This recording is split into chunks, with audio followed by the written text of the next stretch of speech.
सन 1990 त्याच्या अगोदर चंद्रकांत जाधव खानेसाहेब वगैरे तो जुना इतिहास झाला जो आम्ही लढले. सर पण लढले त्यावेळेला शिवसेनेचा 5,000 मतं मिळाली, 4,500.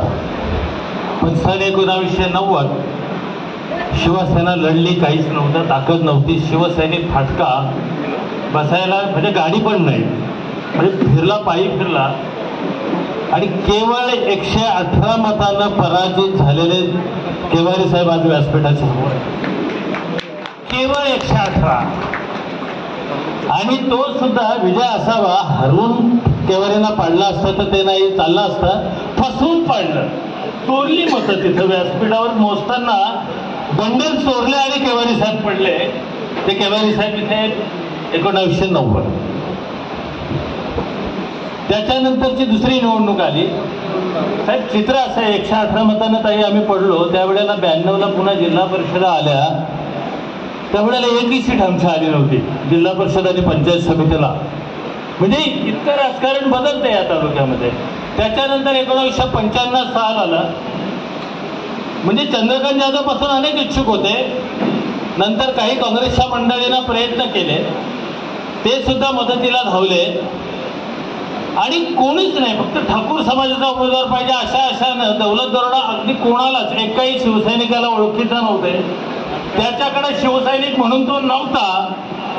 त्याला खोटं शिवसैनिक असल्याचं पत्र घेतलं शांताराम विषयकडनं आपण, आणि तो श्रमजीवीचा तसा त्या अर्थानं कार्यकर्ता होता आणि त्याला ओळख नाही. कपडे म्हणजे अशा पद्धतीनं आणला, सजवला, बाहुल्यावर उभा केला, लग्न लावलं आणि थाटामाटात झालं. 22,000 मतानं निवडून आणला तर तुम्ही आणला.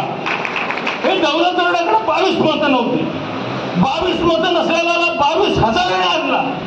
ही शिवसेनेची ताकद आहे. 1990 त्याच्यानंतर दौलत दरोडा पराक्रमी पुरुष आहे, म्हणजे अतिशय सक्षम, कार्यक्षम, म्हणजे तत्पर माणूस आहे.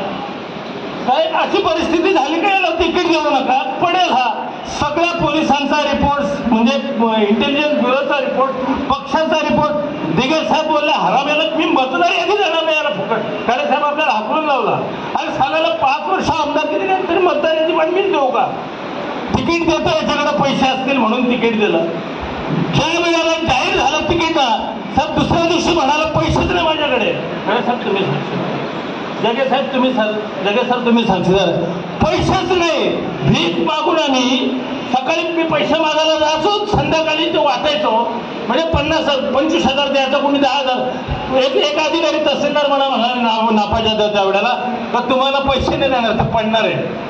म्हणजे सगळ्या परिस्थितीमध्ये 99ला सुद्धा तुम्ही मेहनत केली, जिद्द दाखवली, निष्ठा दाखवली आणि दौलत दरोडाला 4,500 पुन्हा निवडून आणला. 2 वेळा निवडून आल्यानंतर माजला. म्हणजे पहिल्यांदा तर बरा होता. 99 पर्यंत त्याला काहीतरी एवढं काय हे नव्हतं, पण 99 नंतर त्याला वाटायला मी म्हणजे आमदार. त्याला काही लोक सांगायची त्याच्या कानामध्ये, तो खाडेसाहेब कशाला हे जिल्हा प्रमुख तेच आमदार झाले, 3.5 आमदार, 4.5 आमदार, असं काय काय बोलायचंय. दौलतदरोड्याला वाटलं का मला आता मी गरुड झालो, बगड्याचा गरुड झाला. आणि त्याच्यानंतर त्यांनी वाटलं की 2004ची निवडणूक हा त्यांनी स्वतःच लढला. पक्षाच्या एकाही पदाधिकाऱ्याला विचारला नाही, पक्ष लढलाच नव्हता. शहापूरची 3 माणसं होती आणि दौलत दरोडा होता. एकाही पक्षाच्या पदाधिकाऱ्याला घेतला नाही, शिवसैनिकाला विश्वासात घेतला नाही आणि पडला आणि म्हणतो पक्षाने पाडला. 2009 आलं.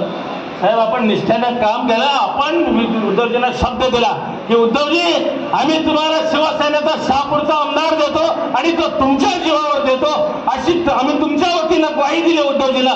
उद्धवजींनी विश्वास ठेवला, पक्ष लढला. 2009ला दौलत दरोडा आमदार झाला. 2014 आलं. 2014ची परिस्थिती तुम्ही लक्षात घ्या. जादू टोण्यासारखा हा कार्यक्रम करत होता.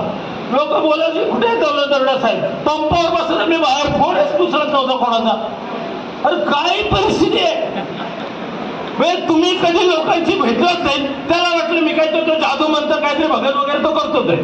तर सगळं केल्यानंतर त्याला वाटलं की मी जिंकेल आणि अशा पद्धतीने एकाही पदाधिकाऱ्याला विचारलं नाही, प्रचार केला नाही. प्रचार गावांच्या फिरलाच नाही साहेब. आठवत असेल सगळ्यांना, वरकुटे साहेब आहेत तिथं.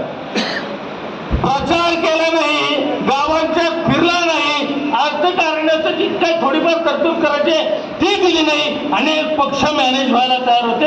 त्यांच्याबरोबर बसला नाही म्हणून फसला आणि पडला. पांडुरंग आला कारण नसताना. ही परिस्थिती आहे. ज्या वेळेला माझा पक्ष लढतो ना साहेब, त्या वेळेला शिवसेना जिंकले शहापूरची. हा इतिहास आहे. दौलत दरोडा कधीही जिंकला नाही. जिंकला तो इथला शिवसैनिक. आणि म्हणून गमजा मारतात ना आमदार लोक का मी निवडून आलो. हे साप खोट आहे, धादांत खोट आहे. यांचं कर्तृत्व पण नाहीये आणि यांनी काही जिंकलंय. साहेब नंतरचं काय झालं, पांडुरंग बरोबर आमदार झाला. हा पांडुरंग बरोबर शिवसेनेने येण्यासाठी धडपड करत होता. तर शिवसेनेचीच ताकद आहे, ही तुमची ताकद आहे ना. तो का आला हो? तो जर तिकडे येणार होता, पडण्यात जिंकणार होता, ते या बाजूला का आला? राष्ट्रवादी इतकी ताकदवर होती का? मग पांडुरंग बरोबर आला का इकडे? मग दौलत दरोडाला जर आता आणला असेल निवडून तर राष्ट्रवादीने आणला का? याचं उत्तर आहे. तो ज्या अर्थी इकडे आला होता आमच्यामध्ये, त्या अर्थी ताकद आमचीच होती. मग झालं काय? एकनाथ शिंदेने मला पण फोन केला होता आदल्या दिवशी. तो काय अरे तो दौलत दरोडा चुकीचा आहे. म्हटलं हो चुकीचा आहे, काहीच काम करत नाही. बिलकुल काम करत नाही. मग त्याला नको म्हटलं नको.